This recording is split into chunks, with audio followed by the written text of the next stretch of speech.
નમસ્તે વિદ્યાર્થી મિત્રો, આજે આપણે જોવાના છે હન્ટિંગ એટલે શું. સિંક્રોનસ મોટરમાં એક ટર્મ યુઝ થતી હોય છે હન્ટિંગ. તો આપણે હન્ટિંગને સમજવાના છે અને હન્ટિંગની ઇફેક્ટને જોવાના છે.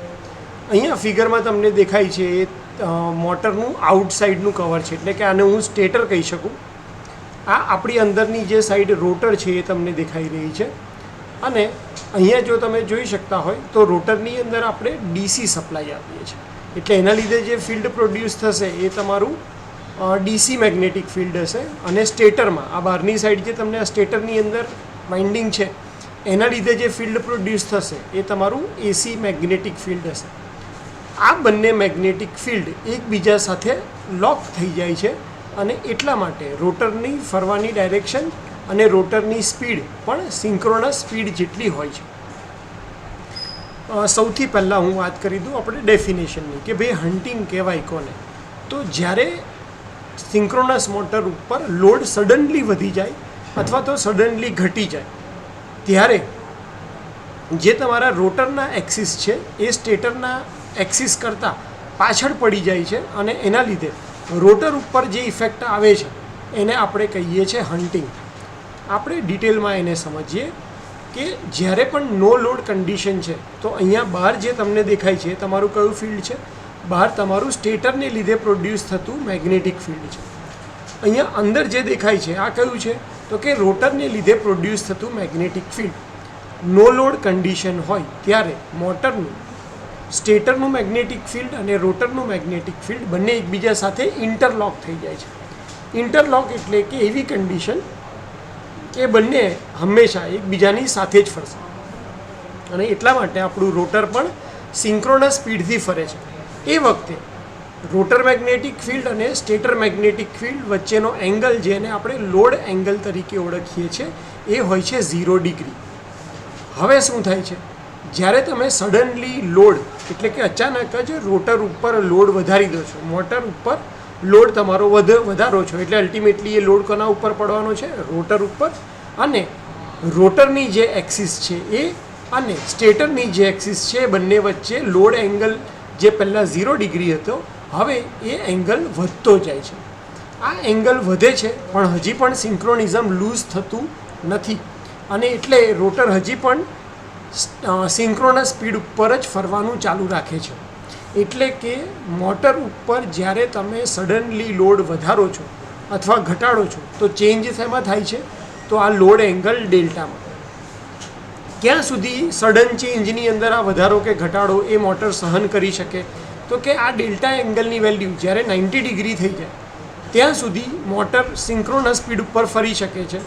જેવો આ લોડ એંગલ 90 કરતાં વધારે ગયો, 90 ડિગ્રી ઇલેક્ટ્રિકલ કરતાં વધારે ગયો તો તમારું જે રોટર છે એ સિંક્રોનિઝમમાંથી છૂટી જશે અને રોટર પછી સિંક્રોનસ સ્પીડ ઉપર ફરી શકશે નહીં. એટલે આપણે ખાસ ધ્યાન રાખવાનું છે કે સિંક્રોનસ મોટર ઉપર સડનલી લોડ આપવો નહીં અથવા એના ઉપર લોડ હોય તો સડનલી લોડ એમાંથી કાઢવાનો નહીં. આપણે ડાયાગ્રામના ફોર્મમાં જોયું, હવે આપણે જે ટર્મ છે એ જોઈ લઈએ કે શું કહે છે. સિંક્રોનસ મોટરમાં સ્ટેટર ફિલ્ડ એક્સિસ અને રોટર ફિલ્ડ એક્સિસ નો લોડ ઉપર એકબીજા સાથે મિક્સ થઈ જાય છે. જ્યારે લોડ મોટર ઉપર વધે છે ત્યારે રોટર જે હોય છે એનું ફિલ્ડ પાછળ પડે છે સ્ટેટરની એક્સિસ કરતાં. જેટલા એંગલથી રોટર એક્સિસ પાછું પડે છે એને આપણે લોડ એંગલ ડેલ્ટા તરીકે ઓળખીએ છીએ.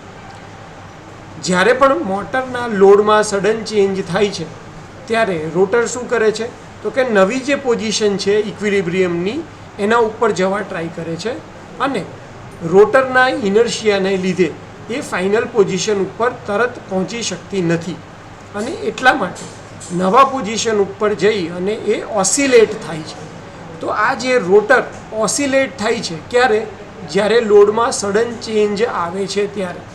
એ ઇફેક્ટને આપણે હન્ટિંગ તરીકે ઓળખીએ છીએ.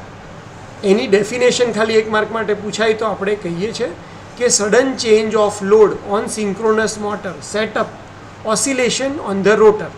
This oscillation about its new equilibrium position are called hunting. એટલે કે નવી પોઝિશન ઉપર તમે જે સડન ચેન્જ કર્યો રોટરના અંદર લોડ વધારવાથી અથવા લોડ અચાનક ઘટાડવાથી, તો નવી જે પોઝિશન આવી રોટરની ત્યાં રોટર જે ઓસિલેટ કરે છે એને આપણે હન્ટિંગ અથવા તો સ્વિંગિંગ તરીકે ઓળખીએ છીએ. એની ઇફેક્ટ શું થશે? તો જે સિંક્રોનિઝમ છે રોટર અને સ્ટેટરની વચ્ચે કે જેના લીધે રોટર સિંક્રોનસ સ્પીડ ઉપર ફરે છે એ લૂઝ થવાના ચાન્સીસ છે, એટલે કે રોટર બંધ થઈ જવાની શક્યતા છે. સપ્લાય વોલ્ટેજની અંદર વેરિએશન થવાના ચાન્સીસ છે એના લીધે. It increase the possibility of resonance condition આવવાની શક્યતા છે. It causes mechanical stress on rotor shaft. Rotor શાફ્ટની ઉપર મિકેનિકલ સ્ટ્રેસ એટલે કે વાઇબ્રેશન આવવાની ચાન્સીસ છે. It increases mechanical losses. રોટરને લીધે જે મિકેનિકલ લોસીસ થાય છે એમાં પણ હન્ટિંગ ઇફેક્ટને લીધે વધારો થાય છે. અને it increases the temperature of મશીનનું ટેમ્પરેચર પણ આના લીધે વધે છે. આને ઓછું કરવા માટે આપણે શું કરી શકીએ? તો જો તમારું સેલિયન્ટ પોલ ટાઈપનું રોટર હોય તો એની અંદર આપણે ડેમ્પર વાઇન્ડિંગ પ્રોવાઈડ કરી અને હન્ટિંગ ઇફેક્ટને દૂર કરી શકીએ છીએ. જો સિલિન્ડ્રિકલ ટાઈપ રોટર હોય તો તમે એની અંદર ફ્લાય વ્હીલ મૂકી અને આને જે હન્ટિંગ ઇફેક્ટ છે એને ઓછી કરવા માટે પ્રયાસ કરી શકો છો. ફ્લાય વ્હીલ જો કે જનરેટરની અંદર યુઝ થતું હોય, રોટરની અંદર આપણે બાર્સ મૂકીને પણ ટ્રાય કરતા હોઈએ છીએ. તો આ હતા ઇફેક્ટ ઓફ હન્ટિંગ કોને કહેવાય અને હન્ટિંગને દૂર કરવા માટે આપણે શું કરીએ છીએ. જેને ખ્યાલ ના આવતું હોય ઇંગ્લિશમાં તો એ આ ગુજરાતી સ્લાઇડ ઉપર આવી વિડીયો પોઝ કરી અને જોઈ શકે છે. અને હન્ટિંગની ઇફેક્ટ છે પણ અહીંયા આ સ્લાઇડમાં ગુજરાતીમાં લખેલી છે.